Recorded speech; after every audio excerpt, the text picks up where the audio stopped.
Hello.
Merry Christmas Eve.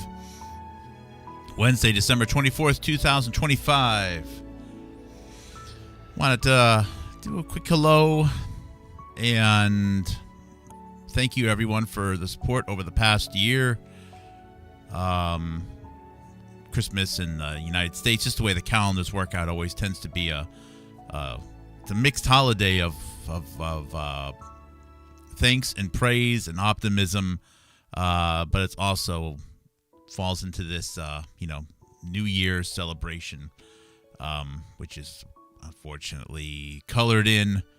But anyways, I'm gonna wax too intellectual, and that's where I will flop. I have open an exhibit here. That's someone I just go by there's a letter T. They sent this about a week or two ago, and I just opened it up. It is a postcard. Now, the version that you see there is on my photo library, and I'm trying not to show the name of the family photo album. Well, there you go. Maybe I can just scoot it over like that. There we go. Oh, boy, it is stubborn, isn't it? And you see 5 men in view. Basically, one is way in the back. So it's really 4 men. And one guy has his shirt off and is receiving an injection of sorts. Now, on the bottom, it says in black letters on white, small albeit, it says vaccinating recruits at Camp Jackson, Columbia, South Carolina. The other people, it's obviously some type of military or government uniform or military uniform. It does not look like a World War II uniform. We are left to believe it's a World War I uniform. I found a little bit of data on this. Now, this is actually a postcard. You can look at the back of it.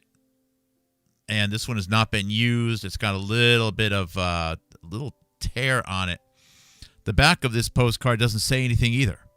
Now, many times postcards will have dates on them, like photographed from or printed on or copyright. This has nothing on it. So there is, let's see here if we go over on this machine here. Let me open up the messages down here. I just saved this. And thank you, T, for sending this in. I will add this to the exhibits. Of course, I have to take a digital version of it and track it and whatnot. And I still don't always have the best way of being able to do all of that. I'm still working through some of these things here. Let me make this a full screen there. There we go. On the website WorthPoint, I don't know. I'm not familiar with this site. I should be, I guess, given what I do. Here is a postcard. Same postcard. Vaccinating recruits at Camp Jackson, Columbia, South Carolina. So this one's used. And it's funny, when it comes to some of these artifacts, sometimes the used ones can be worth more because they capture more. Or an unused one. So, for example, say there's a really super collectible old Cadillac. If you have a version of that Cadillac that only has like 1,000 miles on it, it's hardly ever been driven, well, that might be worth a lot of money if it's in great shape. But if it has 100,000 miles and it was the Cadillac that Elvis Presley drove all over the place, it may be worth even more, even though it's got some rust on it. So you have to factor all of these things in when it comes to older items like this. Now, this one here is, and the reason why I show this is because on the back of this card here, you can actually see a date that it was postmarked. So when you bring your mail to the post office in the United States, historically, they will put a marking on the stamps to tell people that the stamps have been used, right? So they postmark it. The post office marks it. And usually it's done manually with hand. It's all done electronically now with machines. But then, because people would be able to sometimes lift the stamps off and then reuse them if there was no ink on them. And the postmark says April 24th, 1918. So Columbia, South Carolina, April 24th, 1918 is when this vaccine that you see here is happening. Now, I don't know what they're injecting them with. It's not, all it says is vaccinating recruits at Camp Jackson. And this is a great opportunity to review a couple things. Also, here's some very interesting little piece of metadata and you can zoom in on the version that you can find on WorthPoint. In very small letters, it says censored. It actually says censored. This is a 1918 printing. And for some reason, it says censored. It also says copy, Press Ill Service, Inc. That could mean ILL, could mean Illinois. I'm not really sure. Copy Ill Service, Inc. Could be limited liability. I'm not really sure. But why would they censor? Or, you know what it is? I'll bet you the censored is actually over the date that the photo was taken. So, there you go. So, they were trying to block out the date that the photo was taken. So, maybe the photo is actually a few years old here. I guess it's possible. But here is a version of here's a picture of a used version of this postcard. And it has an April 1918 date. So, it is no older than April of 1918. I wonder if I can, sometimes reading the old penmanship can be difficult. Dear think that says Mama. Hope you are well and getting on. As for, wow, I cannot read that at all. I think it says I am okay, and it's actually sent by it's sent to Miss WW. I don't know if that's George Joe in Little Switzerland, North Carolina, and it looks like the name on the bottom is Lindsay. So it's from a Lindsay, and he's probably writing this letter to his mom. I'll try to write you again soon. Sure was glad you're. I can't quite read it. As beautiful as the penmanship was, sometimes it could leave. It wasn't always clear what they were saying. Anyways, if you go to the archive here, and thank you again, T, for this postcard. So I now have it. I'll try to itemize it.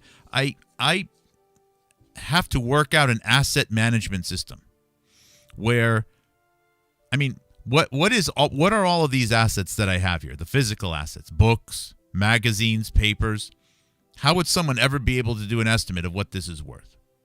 Seriously, if something happens, what? Does someone just throw it all into a garbage pan? How does anybody know what I have? You've seen my videos. You, this incredible audience that's been able to find me and continue to follow me through all the censorship. But how would anyone else know? My wife wouldn't know. She knows that it's valuable, but how is she going to track all of it? Anyways, it's something to consider. The physical stuff, I'm not even getting into the digital assets. Anyways, if you go to HughSatonicITS.com or HughSatonic.live, and let's see here, I think it's under V. This is one of those subjects where I should have several, I should be indexed several different ways to be easier to find. Vaccines, injected, historical information. So, this is a timeline of evidence that I've collected on injected. More often than not, this means intramuscular injection. But it could also mean vaccines which are injected into the outer layer of the skin, as opposed to being, what's that called? Where you scratch the skin and you scratch it into the skin, has a particular technical word for it. But I found newspaper articles all the way back to July 20th, 1881, and it really starts off with highlighting the desire to use more opium, and then the great/horrible idea that opium has a bigger kick when you inject it versus ingest it. Because when you ingest things, it gets broken down. We have a digestive system and a gut biome that breaks things down and then sends the necessary nutrients and amino acids into our body, from where proteins are constructed in the appropriate image of our body, of our DNA, matching our DNA. Not to mention all of the other epigenetic factors. So it's not as if you ingest poison, yeah, you could really hurt your biome and you could hurt the bacteria, but your body's designed to try to not just allow poison easily just to go right into the body.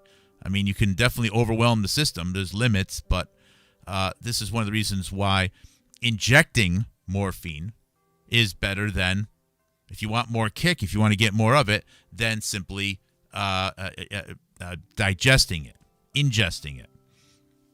Of course, it will have an effect on your gut biome, and that's one of the reasons why there's so much problems with constipation with people who take oral opiates.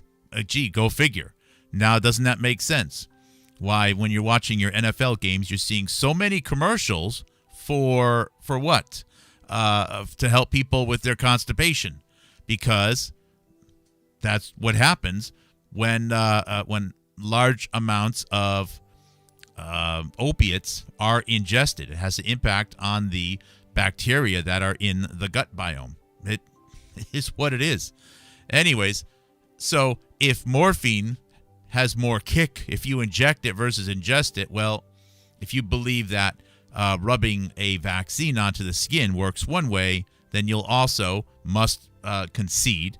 Again, I'm not saying this is true, but that injecting a vaccine, injecting a foreign substance will give you a better immune response.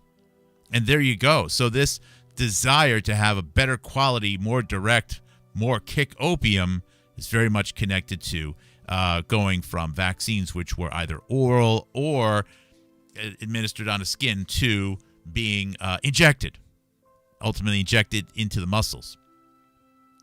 And the evidence that we've collected here, and I do have a lot of old articles, leads you right up to 1918. These are probably some of the most valuable digital assets in the world right here.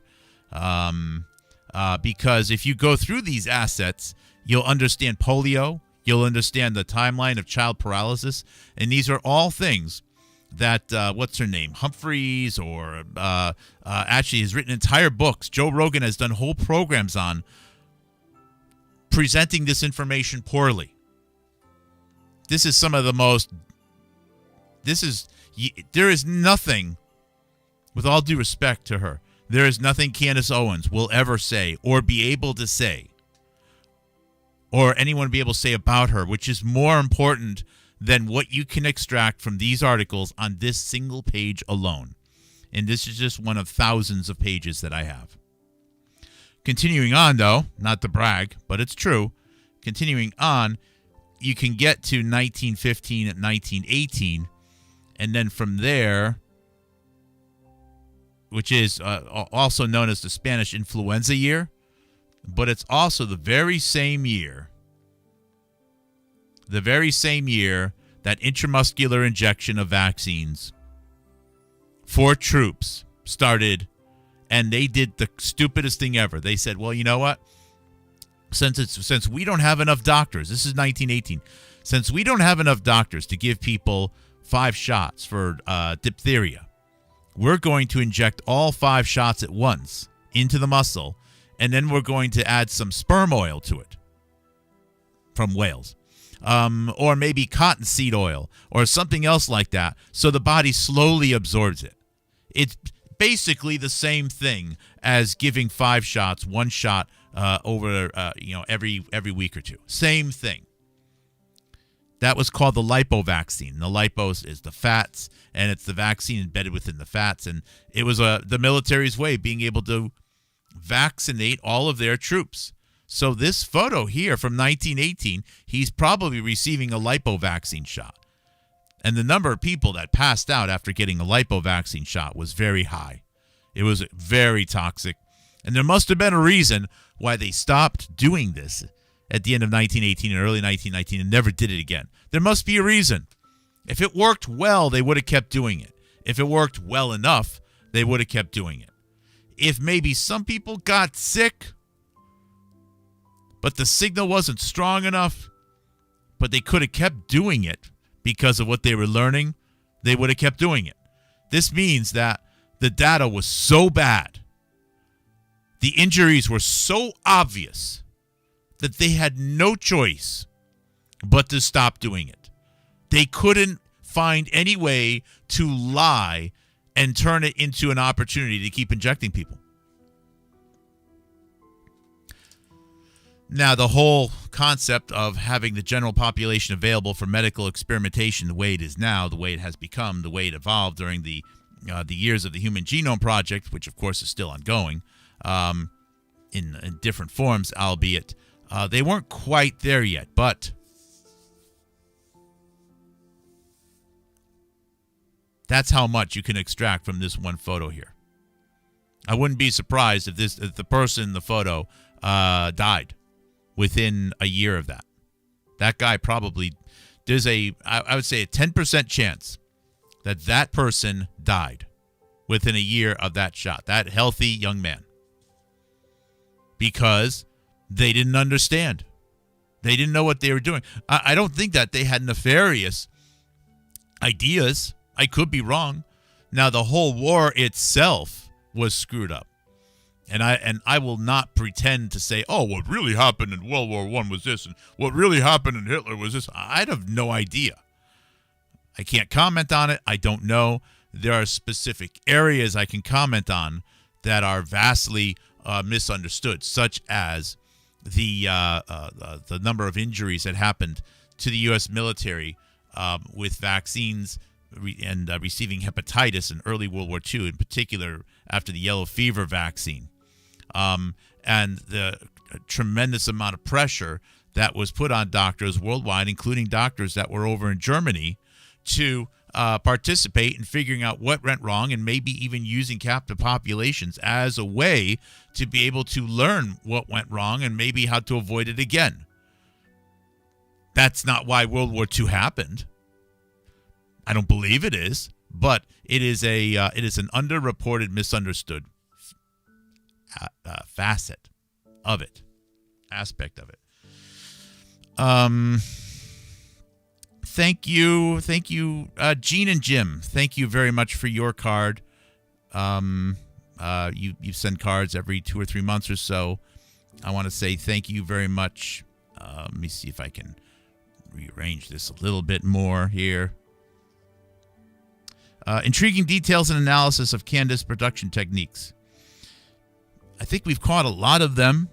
Sure, we probably missed a few. She has a team. She has people who know more about production than I do. I mean, if someone were to focus full time on audio, just audio, they should know, they should be expert level. They should know more than me. So I'm sure that there's other things going on, but I can definitely highlight details, and I'm glad that you're open-minded to that. Holidays are a bit challenging this year, focusing on gratitude rather than loss. Oh, granddaughter number 2, congratulations, Jean.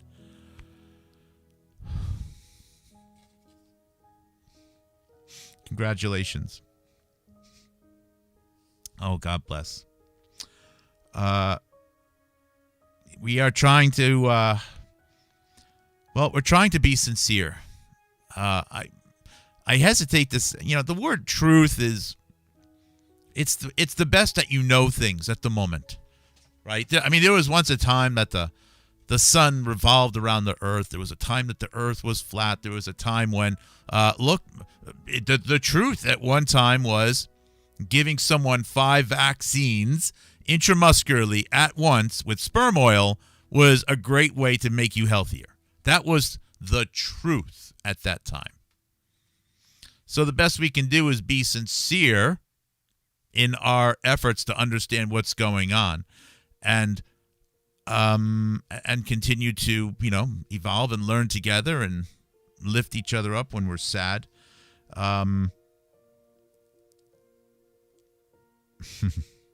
Well, I appreciate you very much. Oh, Gigi, I love that. That's one of my favorite phrases. Tell Jim, thank you as well. Tell your husband Jim, thank you as well. Merry Christmas, Happy Holidays. When people are like, "Oh, it's Christmas," not everyone celebrates Christmas. I would encourage you to, but I'm not going to. Okay. So, what else?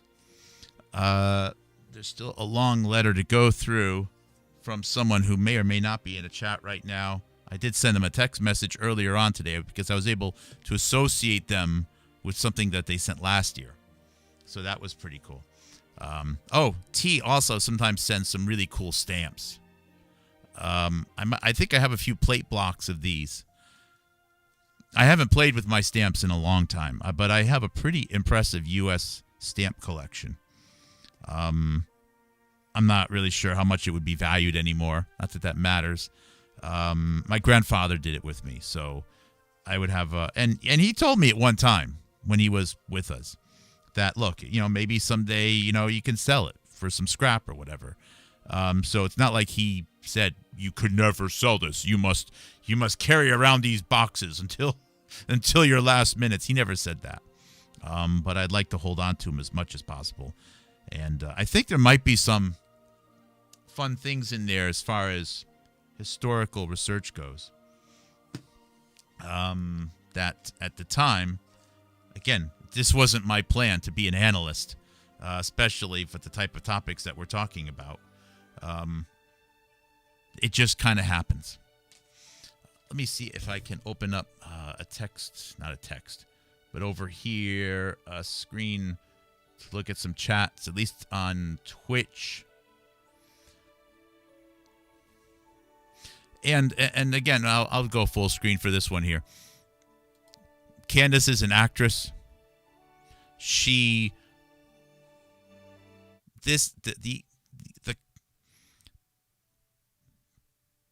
The relaying of information which is not correct or just outright lies is not something, I was thinking about this today, that's unique to podcasting and online.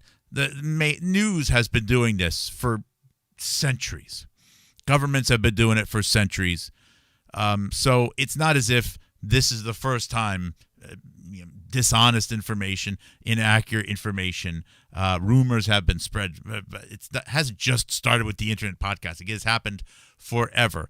There is an element of the podcast which is particularly nefarious. Maybe it's too strong of a word, but nefarious. And that is that people are being sold as themselves, real, independent, and sincere. So there's something about the way people receive video feeds, consume them, and this illusion that people are detached from larger organizations and larger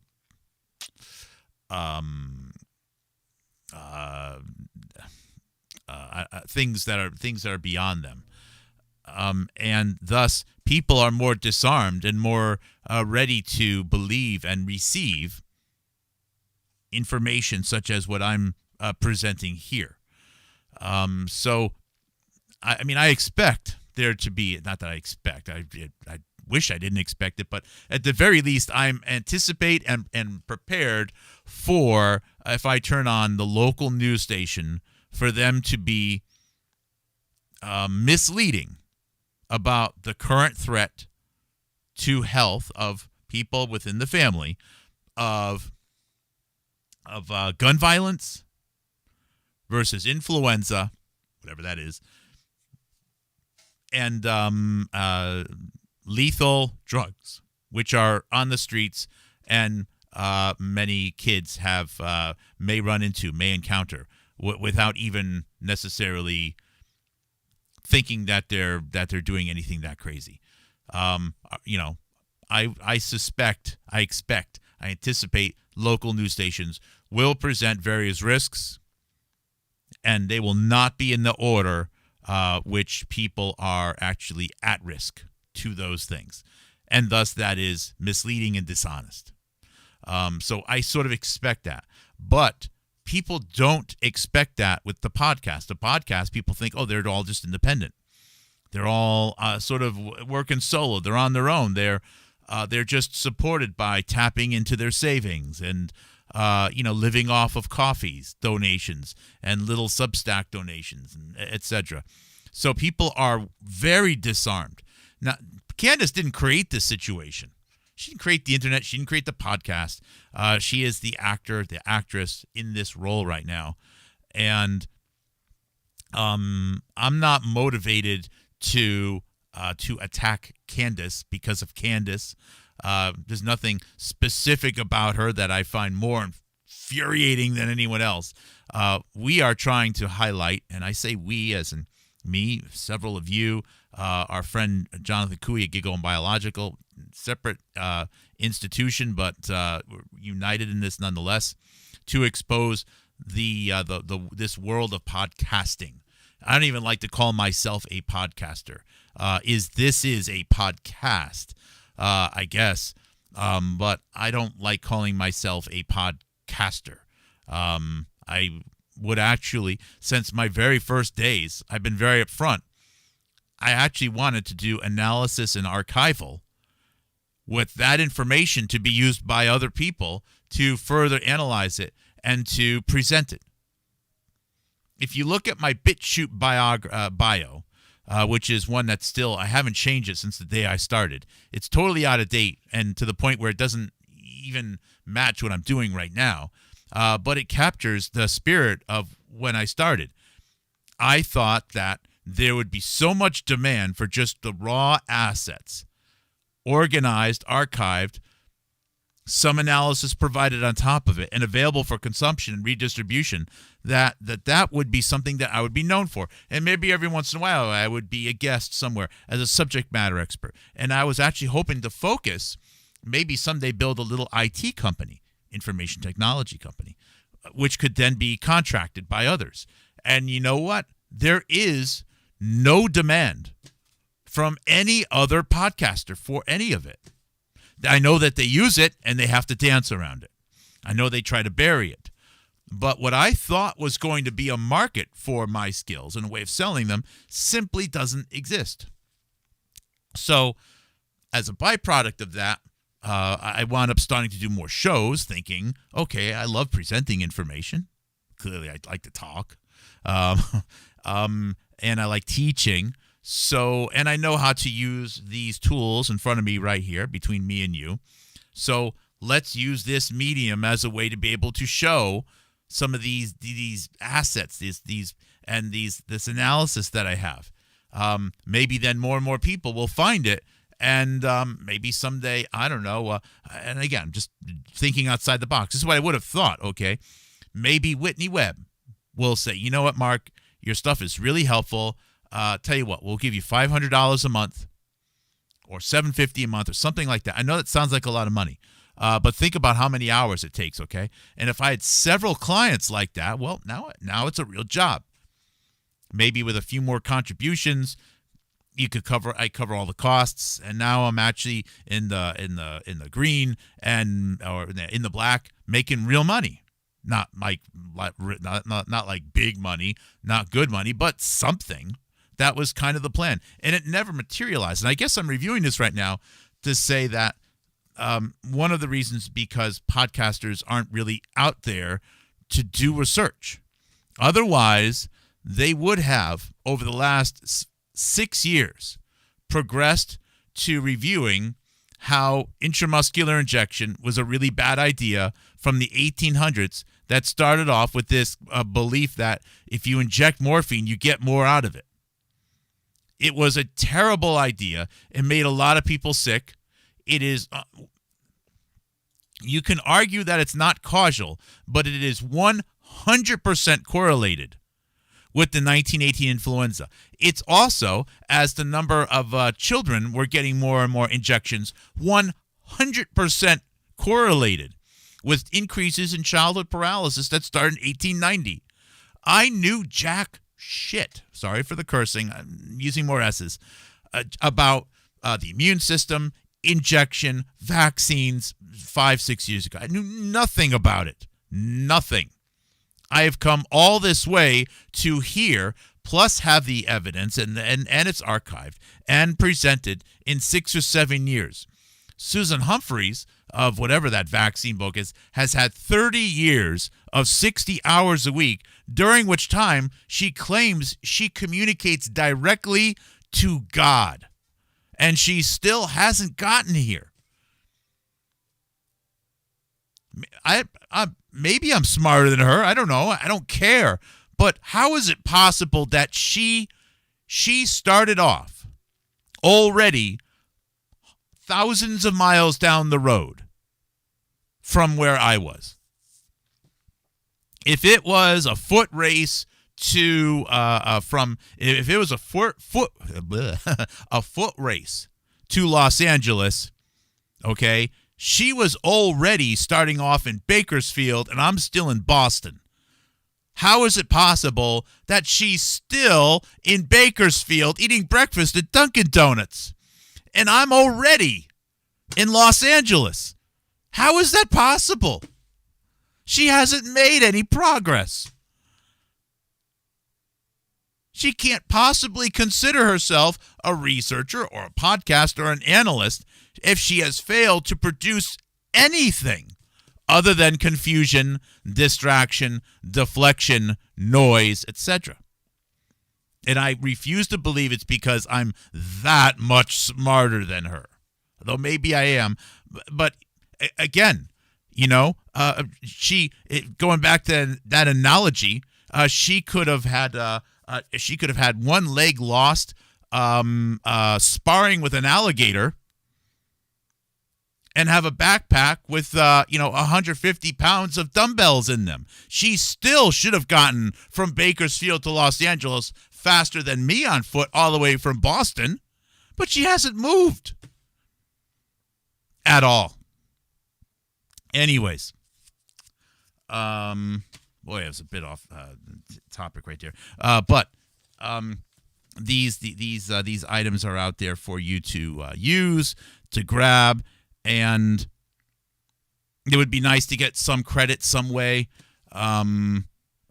Again, as I get older, much older, my cushion, my ability to has deteriorated.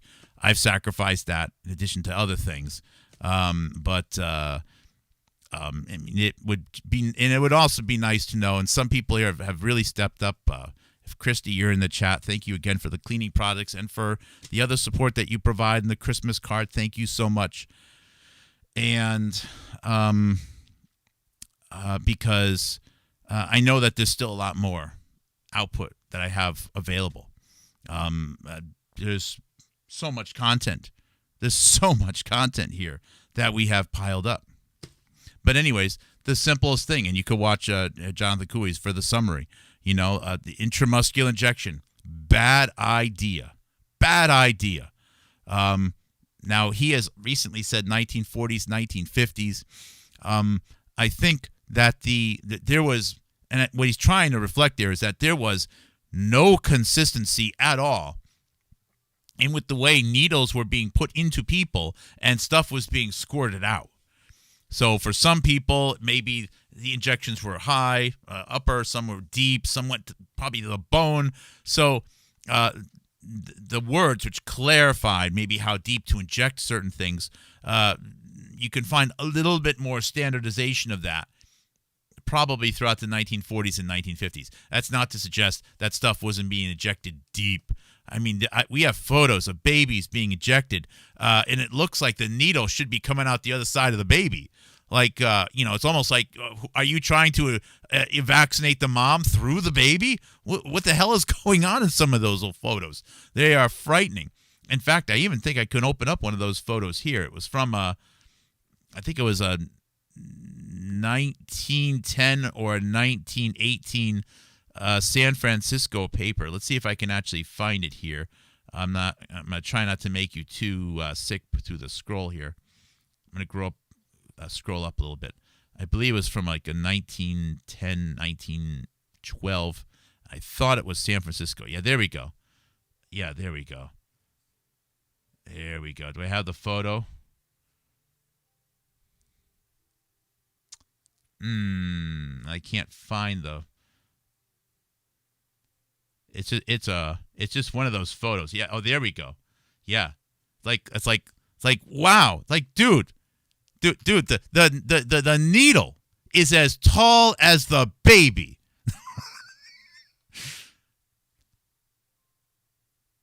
Obviously, everything must have hurt. This was what, 1912, 1909. Everything must have hurt then. I mean, it's almost like the baby has a tomato garden stake being shoved into its back. And the baby's like, yeah, well, every day hurts in 1909. Everything hurts in 1909. No wonder why so many people were using morphine. They were stabbing each other with knives and, it's frightening. Anyways, wow. Anti-toxin serum and vaccine for the prevention and cure of germ diseases. Because that was the truth. This is the truth. It must have been the truth. I don't think they were lying. The doctors might have then not have been totally confident in what they were saying. They might have been, but I don't think they were lying. They believed it. So this was the truth. This is why the word truth is, I like the people at Truth Stream Media, but I hesitate on that word because it's what you know at this time.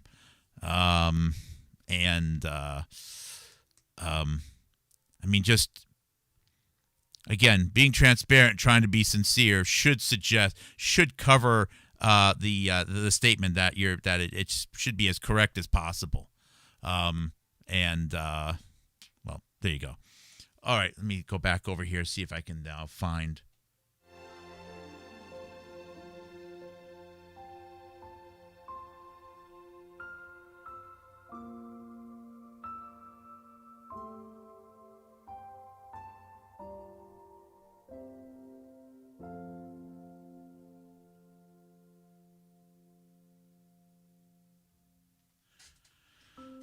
All right, who's there? Hello, Katniss. Hello, Katniss. Tenpenny. I get Tenpenny and Humphreys. No, I think I know who Tenpenny is. I don't know enough about her. The Suzanne Humphreys, Dissolving Illusions. Ugh. Bad stuff. Bad stuff. What's the CO stream? Colorado stream? I don't know which one that is. Hello, Depth 1980. Something about the last CO stream. Maybe wonder if her... Oh, Candace Owens. Duh. Wow. Duh. I'm going to go back to showing off the cool photo that was sent. Maybe wonder if her team caught onto your archives. I know that her team has caught onto my archives. I know that they have, and I think it's gotten much worse right now. And it's the thing right now is, I start too many sentences by saying that. Understanding Candace Owens is, I'm making it a gateway. I'm making it a path to understanding Jeffrey Epstein. I don't believe Candace Owens ever met Jeffrey Epstein. I mean, she might have. It's actually possible. But I don't believe she has met him. And I don't think that there's been direct collusion there. So I don't mean to suggest that that Candace worked for Jeffrey Epstein. I'm not trying to say that. What I am trying to highlight, though, is if you look at the individuals that Candace Owens has worked with, many of them have had direct, documented communication, association, and collaboration with Jeffrey Epstein. First and foremost is Harvey Weinstein. Candace Owens somehow lands the first Harvey Weinstein interview in 8 or 9 years. That was done in early 2025. I still haven't watched them, by the way. If you are interested, you can go to... We've only done 42 minutes. I could even start one right now if you want. You can go to YouTube.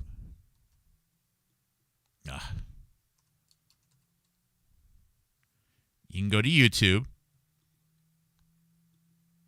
and search for, what should we search for? So just search for Candace Owens. You may actually see some of my stuff pop up here, but Harvey Weinstein. And she did this video series called Harvey Speaks. It's not impossible that she's the first and only person to interview Harvey Weinstein in the last 8 years. But it is, please allow me, okay? It is something that demands recognition, at the very least.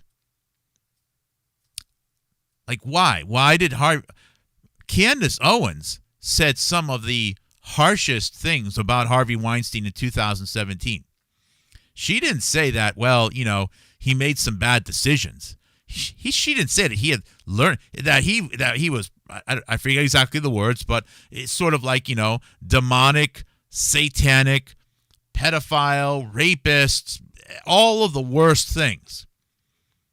And then so why would Harvey Weinstein trust Candace Owens to as someone to share his story, if that's what he was trying to do, in a way that would help him, given how vile her language was about him? Doesn't mean that she felt that way, but those were her words in 2017. And in these interviews, Harvey Weinstein says that he knew Candace Owens, that they've known each other somehow for many years. That, to me, is, I don't know what that means, but many years usually means way more than 2 or 3. There's no way Candace Owens could have known Harvey Weinstein during prison. And she definitely would not have met Harvey Weinstein, I don't think, during 2018, 2019. So we are left with only one takeaway, is that means that Candace Owens must have known Harvey Weinstein sometime starting between 2012 to 2015.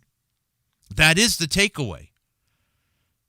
Because nothing that she did in 2016 would resonate with someone, or 16? Yeah, with someone that was actively having a friendship or a relationship with Harvey Weinstein. So this means that Candace Owens, based upon that single statement, and if a timeline analysis, she must have known Harvey Weinstein since 2012 to 14. Harvey Weinstein is one of the top fundraisers for Hillary Clinton and the DNC. Harvey Weinstein is a big part of 9/11 narrative control, going back to the Michael Moore support. Harvey Weinstein is also, let's just go to Google here. Harvey Weinstein, Jeffrey Epstein.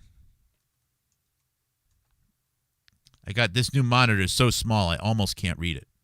And if you go to images, so Harvey Weinstein is a good friend, or at least in these photos, very friendly with Jeffrey Epstein, Ghislaine Maxwell. And here they're at some sort of costume party, probably back in 2004. Now, I don't think Candace Owens would have met Harvey Weinstein until probably 2010 to 2012, approximately. But this means that this relationship already exists. Now, let us also, so that's one person that provides one hop, and a very important hop. It's not like Candace Owens knew somebody that sat on the bus next to Jeffrey Epstein. No, she knows one of the top DNC fundraisers, Harvey Weinstein, for years, according to Harvey Weinstein. Candace Owens does. And then Harvey Weinstein has some deeper than average relationship with Jeffrey Epstein. I'm not going to say it was kinky or whatever. I don't know, but at very least business. Harvey Weinstein is a top DNC fundraiser, Hillary Clinton supporter. Jeffrey Epstein is a DNC supporter. If you look at his financial contributions in New Mexico, they all went to Democrats. He supports Democrats. Not judging there, but I am just saying people need to, Donald Trump used to be a Democrat. He still kind of is a Democrat. He's a little bit of an older Democrat, but anyways. So this is one place where Candace Owens is one very close hop away from Jeffrey Epstein. Now, on the other side is Candace Owens, and if you look at her timeline, and let's see here. So I'm still practicing here with these multiple monitors. Let's go up to Houstonic.live or HoustonITS.com. Click on the O's. Go down to the Candace Amber Owens. And from here, let us now click into 2019. Okay. In 2019, she is having an interview on August 4th, 2019 with Steve Bannon. Steve Bannon is a business partner of Harvey Weinstein. So Candace Owens gets the first interview with Harvey Weinstein, who's a friend with Epstein. Candace Owens has known Harvey Weinstein for years. And because of the incarceration and so on, it has to be at least 2012, probably before her social autopsy company. And Candace Owens has the last person to interview Steve Bannon before Jeffrey Epstein dies. Now, those may sound unrelated, but Steve Bannon's the last person to interview Jeffrey Epstein before he dies. Jeffrey Epstein dies on August 10th, 2019. So Candace Owens has one link to Jeffrey Epstein and 30 hours of unreleased interview through Steve Bannon, who controls one side of the 9/11 narrative. And Candace Owens is one link away from Jeffrey Epstein through Harvey Weinstein, who controls the other side of the 9/11 narrative. Harvey Weinstein has the Michael Moore, George Bush wanted to make money. They let people hijack the planes. That side of the 9/11 narrative. Steve Bannon, he comes out with his version, which is all the Muslims are bad, and you should be afraid of people with beards and robes, and they hijack the planes because they're bad, and that's why the planes collapse, and we should love our freedom. How is this possible? So Candace Owens has more connections just through Weinstein and Bannon to Jeffrey Epstein. Not to mention the two most important people probably on earth related to making movies about 9/11 control. I would say would be Harvey Weinstein grouped together with Michael Moore and Steve Bannon. And Steve Bannon has openly said that he is been in love with, not in love with romantically, but a huge admirer from the very beginning of Michael Moore. Steve Bannon's career in many ways was modeled after what Michael Moore, not to mention Leni Riefenstahl, but also what Michael Moore did.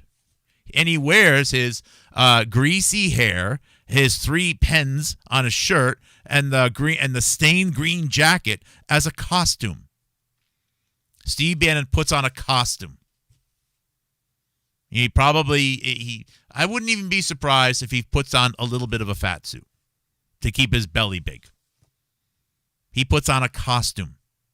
Or he just, eats a little bit more than he needs to. It has been said that Steve Bannon was very metrosexual, loafers with no socks kind of guy in the 1990s before he realized he needed to make a costume.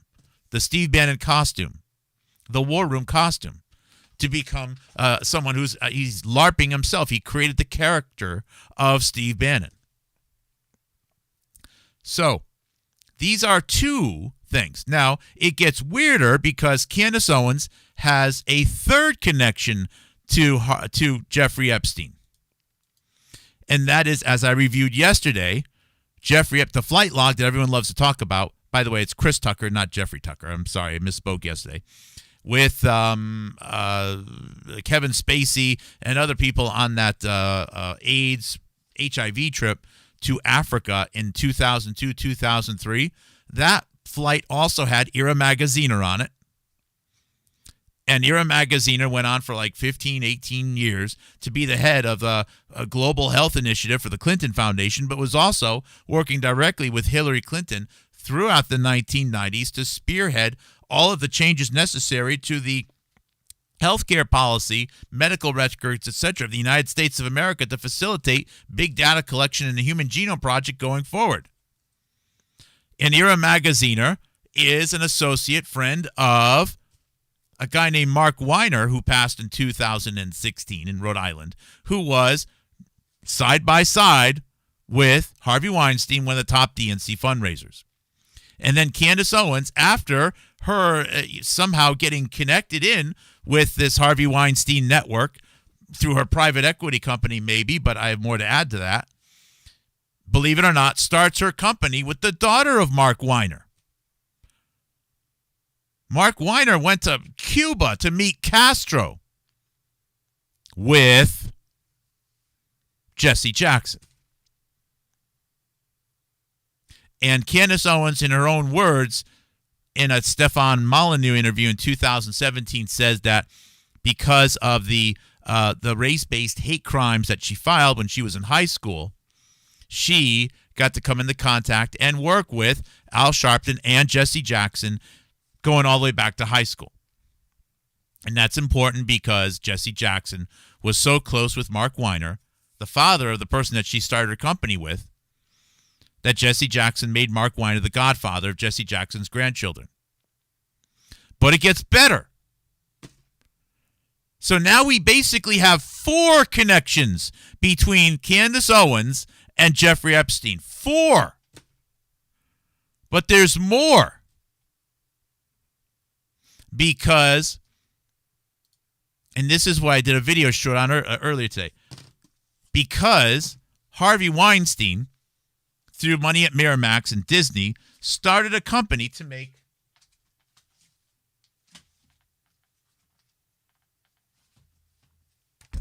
Talk Magazine in 1999,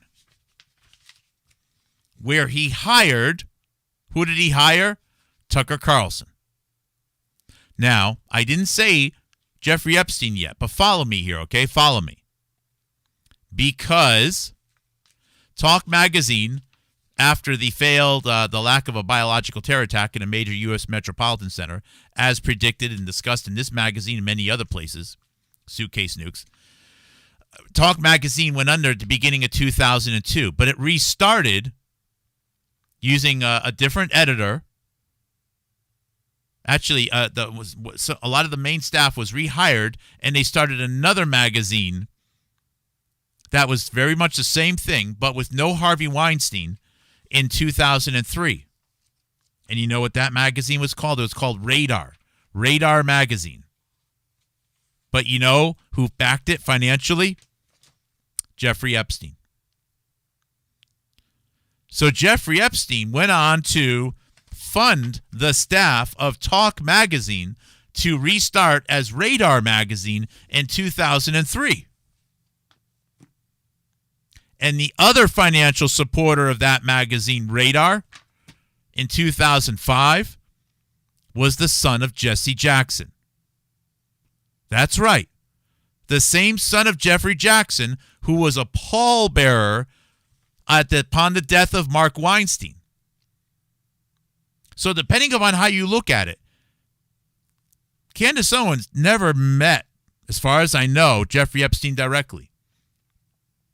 But that means that there is a minimum of 5 or 6 one-hops from Jeffrey Epstein. And I don't mean just people who met Jeffrey Epstein. But it gets better than that because the person that Candace Owens started a company with, Zoe Weiner, is so close with Hillary Clinton that they do book signings together. They go Costco shopping together. Her father, Mark Weiner, worked with Hillary Clinton going all the way back to 1976. Her father, Mark Weiner, handled scheduling for the Carter administration. He lived in the White House. Hence, although then Reagan came in and then Bush won, when Bill Clinton became president and Hillary Clinton was in the White House all that time, Zoe Weiner got to spend a lot of overnights at the White House, along with her brothers, being that close to the Clinton administration. So you tell me, in the year 2014, when Candace Owens is 15, is starting her company, Social Autopsy. She's starting her company, Social Autopsy. Let me scroll up a little bit here. She's starting her company, Social Autopsy, with the daughter of Mark Weiner. Actually, it was Degree 180 in the year 2015. So she's starting her company with Mark Weiner, Mark Weiner's daughter, in 2015. And Mark Weiner's daughter is so close to Hillary Clinton that they are regularly meeting. You telling me that Candace Owens didn't have the opportunity to meet Hillary Clinton and show Mark Weiner must have already known her because she's working with his daughter. Harvey Weinstein already knows her because Harvey Weinstein said so. So Hillary Clinton's top financial supporter and a young woman that she loves so much that she's almost a niece, Zoe Weiner, are already in Candace Owens' network in 2015. But it gets better because of the Gamergate thing, we know that Milo Yiannopoulos, who is a Breitbart Steve Bannon associate, is also in Candace Owens' circle in 2016. So you're telling me that Candace Owens never took up an opportunity to go out? And again, look, I would have done the same thing, to go out to dinner with Hillary Clinton. You would be nuts to say no. If Michelle Obama called me right now and said, hey, Mark, would you like to go out for tapas tonight? What the hell? Seriously. Now, I suspect it was more than just a friendship. It was business and probably political collusion. I suspect it was more than just what the hell, let's just get together and go out for sushi. But it happened. This is the Candace Owens story, and what this means is that either Candace Owens has totally distanced herself from these, or Candace Owens has been working with the DNC since the beginning. And one of her jobs is to infiltrate and destroy Turning Point USA, one of the very few bastions of any level of somewhat independent conservative thought. It's amazing that a tiny little group with no more than 5 or 10 people, with a couple of Republican donors that could probably score no more than 10 or 20 people under a tent in a college, is possibly one of the biggest outlets of conservative thought in the nation. That just goes to show you how non-existent conservative media, independent media actually is. When Turning Point, which is almost a nothing thing, is the biggest thing. They don't control Hollywood. They don't control newspapers. They don't control news agencies. They don't control the internet. They don't have Ira Magaziner in their back pocket who control all of the commercialization of the entire internet. They don't have none of that. And what do we have right now? Charlie Kirk was removed from the stage. He was either killed for real or he was put into witness protection for the rest of his life. And we have idiots running around saying we have to shut Turning Point down unless they do an audit of their finances, which they know there's already been poison seeds planted in there during the time that Candace Owens has been there. Candace Owens goes on the Joe Rogan podcast in early 2018. Joe Rogan claims to have never heard of Turning Point or Charlie Kirk at that time. Candace Owens presents herself as a vice president and almost a co-founder of Turning Point. You can listen to the podcast. It's a dishonest representation. She was put there to kill Charlie Kirk. That's the thing. She was put there to take over and match and maybe not physically kill, but to destroy Charlie Kirk. It wasn't her idea. I'm not saying Candace Owens spearheaded this idea. Absolutely not. She doesn't control anything. She's not that powerful. She was used. She was hired as an actor, as an actress to do this job, which was going to be done, if not by her, then by somebody else. So the defense of Candace Owens can be seen as nothing other than, isn't it odd how the people that are saying we need to defend Candace also seem to be relentlessly friendly with Steve Bannon. Just saying. And can't make any progress anywhere. Just like Susan Humphreys can't make any progress on vaccines. Oddly enough, no progress. For years and years and years, no progress. Haven't gotten anywhere. But with Candace Owens, I'm not saying that she worked with Epstein. What I am saying is I can see more now of what Jeffrey Epstein is than I've ever before could because of Candace Owens. And the other part is if you look at Candace Owens, the people that she was praising, I'm telling you what, her support of Kanye West was not because of his artistry. Kanye West is a terrible artist. He can't really sing. His music is awful. I've tried listening to it. It's not very good. There's a reason why most people can't name any Kanye West song. He's just not very good. And his wife, the Kardashians, well, they're pretty. They're not that smart or beautiful. It's engineered. Guess what it's engineered for? How it's connected? Armenian genocide recognition and Kirk Kerkorian. Now we're talking about Las Vegas, Nevada, and we're talking about the DNC money laundering machine. Oh, that's right. One of the biggest supporters of Kanye was Harvey Weinstein. Harvey Weinstein booked Kanye in his movies. So when Kanye comes out, hoisted up as a hero by Nick Fuentes and Candace Owens, when Trump becomes president, everyone says you should follow Kanye. Kanye's the real deal. Kanye's the truth. Kanye's amazing. Kanye supports Candace. Candace supports Kanye. Kanye supports Nick Fuentes. Nick Fuentes supports Kanye. And behind the scenes, it's Harvey Weinstein, Steve Bannon, Jeffrey Epstein, and the rest of the DNC money laundering operation.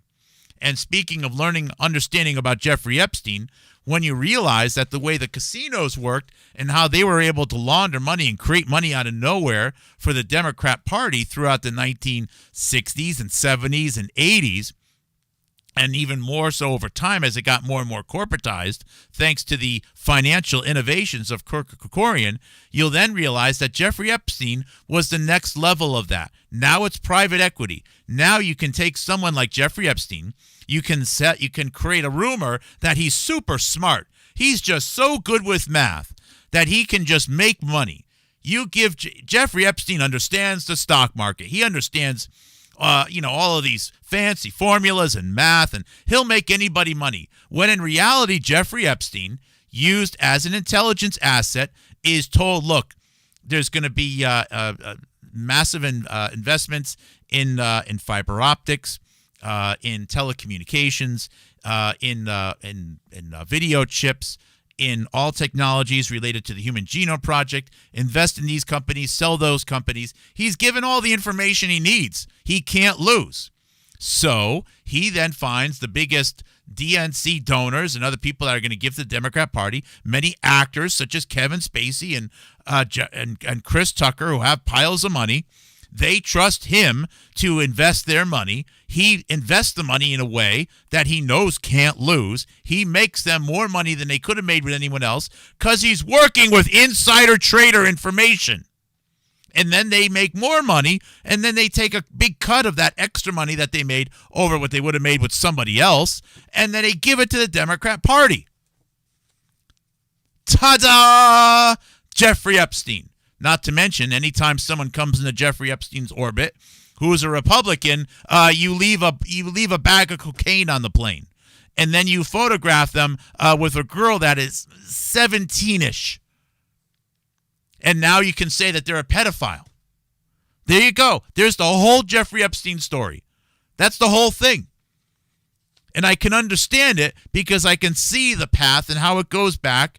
Thanks to Richard Verma, another name that nobody will ever mention, to money laundering and DNC operations, and also a relentless pursuit and support of U.S. relations with India, which I want U.S. to have strong, successful, fruitful financial relationships with as many countries as possible. But when it comes to India, it is very one way. And you don't think Harvey Weinstein has some investment in there? Harvey Weinstein named his daughter India. Hello? It's right there in front of everybody. Anyways, it's really sad that Charlie Kirk is removed from the stage. He either was killed for real or he has to live the rest of his life in privacy. And you know why? Because that little tiny pile of money, which is still too big, of Turning Point USA, Charlie Kirk one day said the United States should not get involved in the India-Pakistan war. That was too much. That was a bridge too far. Follow the metadata after that. What did Candace Owens do by mistake? She complained about Erica Kirk going into the swearing-in ceremony for somebody in the Trump cabinet, and you know who it was? The ambassador to India, who was a friend of Charlie Kirk. You start adding the pieces together. You go, wow, India is all over the place because this is about India. What do you think the conspiracy behind the Trump assassination was?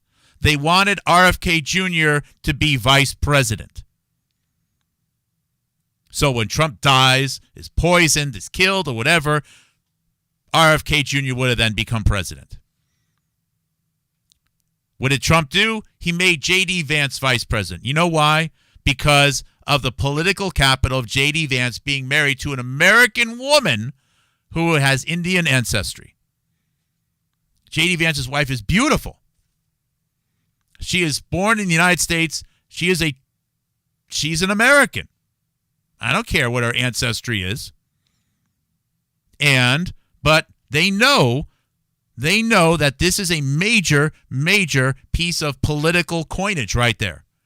You can't say that J.D. Vance is going to make things be a political problem for India when he's married to a woman who's Indian. It really is that brutally simple.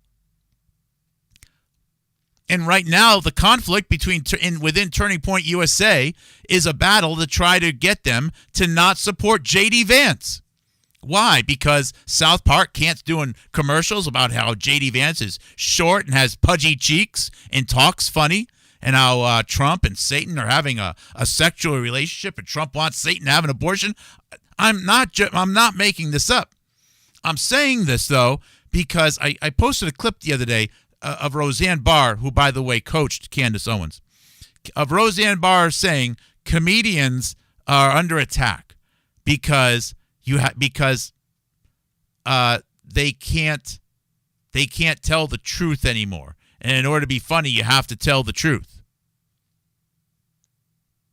And that's why South Park right now, the cartoon animated series, isn't funny. Look, there's a thousand things you can say that are negative and truthful about Trump and about J.D. Vance. You talk about Trump's time with having way too many sex partners between marriages. You can talk about statements that Trump have made, which have been, rather revolting at times.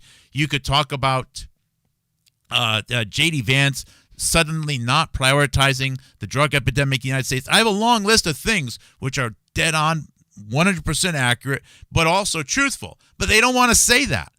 So this is the thing. They don't know what to do anymore. This is why they can't be funny, because they can't tell the truth. Even though the truth, as the things I've just enumerated, are actually negative about J.D. Vance and Trump. But they can't say that because it's the truth. And comedians, what did she say? In order for it to be funny, they have to tell the truth. So you can see what a quagmire many stand-up comics are in right now, especially ones that relied on anything related to politics. There's very few exceptions. Someone like Brian Regan, who I think is a brilliant comic, has found a way to be able to just keep people happy and laughing without bringing in all of these politics and medical issues into it. God bless him. He is one of the greatest gifts of comedy, one of the greatest reliefs. The fact that he really hasn't had to change anything, and people are just impressed that he's still going along and as funny as ever. Anyways, through Candace Owens, we are going to be learning so much, and are learning so much about the real nature of this whole world around Jeffrey Epstein. And it's not because Candace Owens personally knew him. It's because there really aren't many people who have more one-hop relationships with all the most important people with Jeffrey Epstein. Candace Owens is actually one of the people that has among the most in the world. And this is not something that they were expecting anyone to be able to figure out. Not at all. But fortunately, a few analysts were able to sneak between the cracks, I guess. Let's see here. Hello, Subi. Thank you. I hope you got my message earlier. Era Magaziner's son is a major never Trumper, which is his right. It's his right. Oh, let's not forget. Someone reminded me the other day. You know who you are. Let us not forget that General Flynn is also Rhode Island. Is a Rhode Island powerhouse. General Flynn is also from Rhode Island. A lot of General Flynn's story connects in with the rest of the power structure within Rhode Island. General Flynn is also a major meddler who is, of course, was with Hillary, but then was kind of supported by Bannon. And it's all an act. There really is no organized right. People that mind their own business, by the very nature of the fact that they focus inward on the family and on the smaller community, by their very nature, are not going to have large political movements. So we have a problem, folks. So most of what is seen as the right or the far right or the right wing is an act. But also most of what is being presented as the left, the wacky lefties, is also an act. It's an act.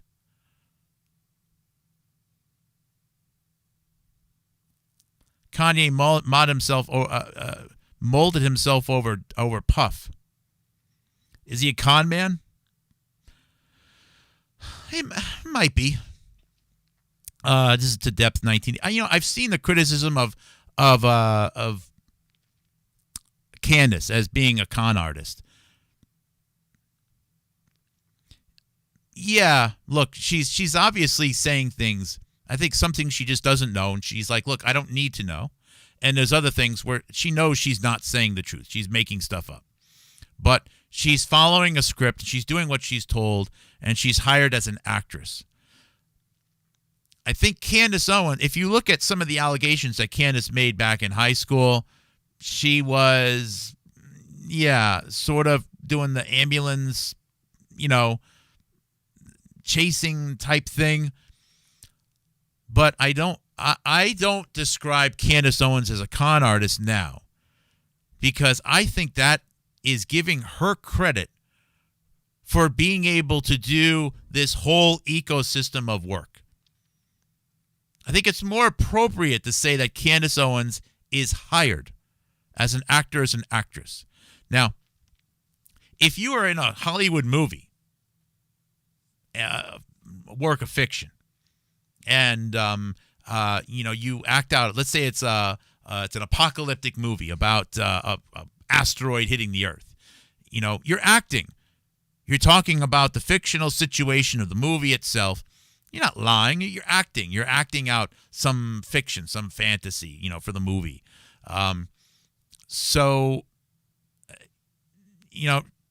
She's an actor, or an actress, but she's also. This is real life that she is purporting or selling herself as, or suggesting that she herself is representing. But she's also LARPing herself. She's LARPing the abstraction of Candace Owens. So, and she should know by now, and again, she's not the only podcaster in the world, but she should know that there's consequences to being dishonest in this world. When you're in an asteroid movie, everyone knows it's fiction. You should know. It's fiction. But when you're on the news telling people that they need to be afraid of sharks, when in reality there's several people, there's 350 people dying a day of a drug overdose in the United States, sharks, well, there's consequences to misleading people and getting people focused on the wrong things. Same in podcasts, I think it's even worse. We come to expect mainstream news to mislead people. for some reason, there's this aura of sincerity when it comes to podcasters. Maybe it's because people listen and they have the headphones on and it's going straight into their brain or something. Maybe there's an element of it I'm sort of overlooking, but I don't like calling her a grifter or a con artist. Maybe that's what she is, but I think it's putting the emphasis on the wrong things in this situation. There's millions of people that are, selling cars for too much money, that are selling rugs for too much, that are providing home construction services poorly, that are not meeting their end of financial contracts, that are coming up. There's a lot of con artists out there.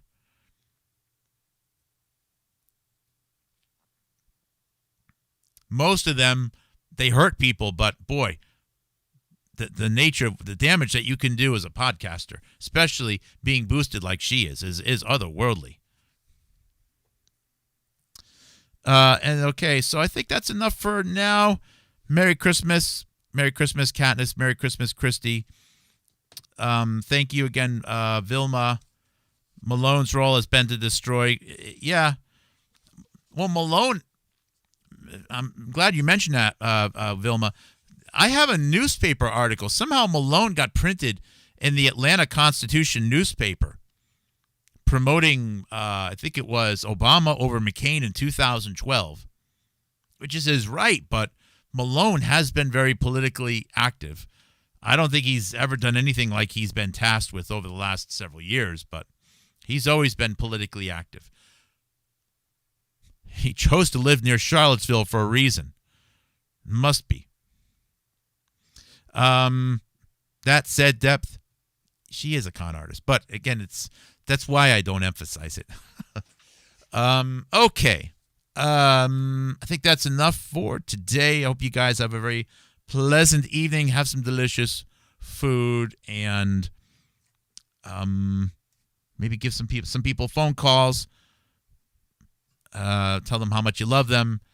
And I don't know. I'm not a preacher, so I'm really bad at that. I'm an analyst. Mrs. Mark Kulak, KUL, ACZ, Houstonic.live. No music today. It's 4:30 p.m. Wednesday, December 24th, 2025. I'll definitely try to do another thing tomorrow. It'll probably be in the afternoon, though. And thanks again for the gifts. I have a few more to open still. You guys are great. Stay on the positive path as much as you can. And I think that's enough for now. All right, guys. Thank you. Take care, and God bless, and Merry Christmas Eve.